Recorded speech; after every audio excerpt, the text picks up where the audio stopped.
I just wanted to give everybody an update on my cancer journey. And for reference, it's been 1.5 months since I decided to stop doing chemotherapy, and we are 45 days away from my next set of CT scans and brain MRIs.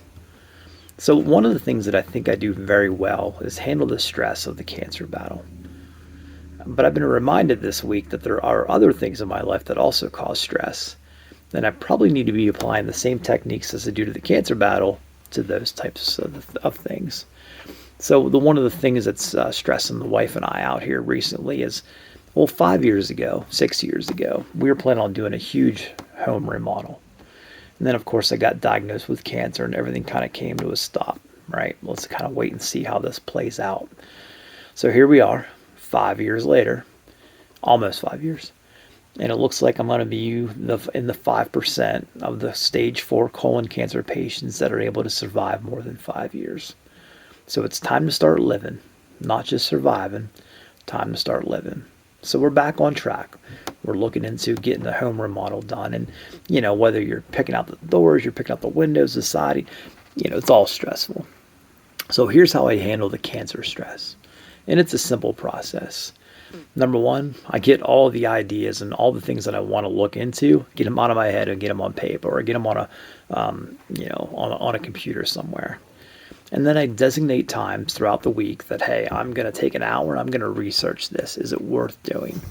I'm not going to think about it any other time, just that 1 hour. Just do it then. That way I can focus on everything else. I can focus on the family.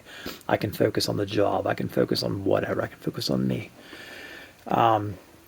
And then once I do the research, if I feel like it's something worth looking into, I do it. Like put it on the calendar and just do it. So let me give you an example of getting those ideas out of my head. Lisa will attest to this.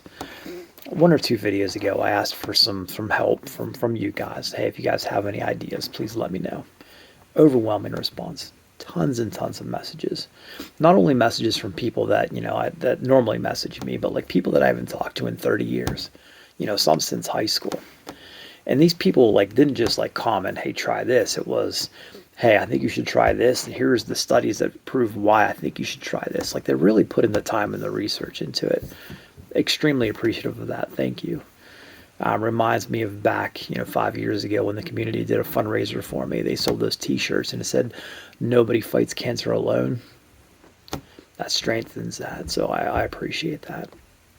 So, I remember that morning, after I get all those ideas and comments and stuff, that when Lisa and I were doing our morning coffee together, I just had to sit there with a pen and paper and just write it all down and just write it all down. Don't even think about, hey, is it worth researching? Just write it down. And then I set up times throughout that week to dive a little bit deeper. And I'll be honest, I'm still going through the list. When you have to research this stuff, it takes a long time. So some of the stuff that, I was researching, or the ideas that I got, like fenbendazole, after researching that, low risk, high reward, let's give it a shot. It's fairly cheap, $8 a week, something like that. Kind of silly to talk about, kind of embarrassing to talk about whenever I do it. It's dog dewormer. Weird, right? But again, low risk, high rewards. Let's try it. So put it on the calendar. When it comes time to do it, do it. Another thing comes to mind is the vitamin C IV drips.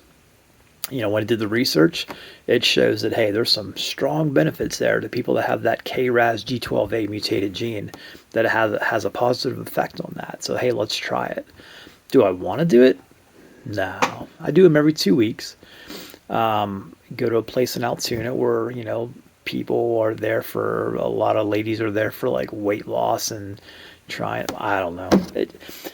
It's a weird environment for me, but whatever. It's on the calendar. I'm just going to do it. What else comes to mind? Fasting, intermittent fasting, and the week-long fasting. That's proven benefits there, not only for cancer patients, but for everybody. It's something that we should all be doing. I have a 72-hour fast scheduled for tonight. So 7 o'clock Sunday night, I'm going to start that fast. And Wednesday at 7 o'clock will be my next meal. If that goes well, I actually might extend that to Thursday night. So maybe an 84-hour fast. Do I want to do it? No. But it's on the calendar, so I'm going to do it. So how do we know if these things are working or not? So for me, I have monthly blood tests. I've got those CT scans that are coming up. So like with the fenbendazole, it could potentially have or harm the liver a little bit. And my liver's been through a lot. 3 surgeries on the liver, so I need to treat it well. So I look for how well is my liver performing on this blood test. If it's all good, we keep going. You don't want to have those CT scans. If the tumors grew, hey, I could probably stop doing that vitamin C infusion. I can probably stop doing some of the other stuff. So, we've got measurable goals. And if we find out that, hey, this stuff's not working, fail quickly, move on to something else. Don't be afraid to be wrong. It's okay to be wrong. Just don't give up and now try to find something that's going to work, that's going to be right. So enough of that for now. I did just have blood work done just the other day. I can tell you it's some of the best blood work that I've ever had. Like over the last 5 years, it's been some of the best blood work that I've ever had.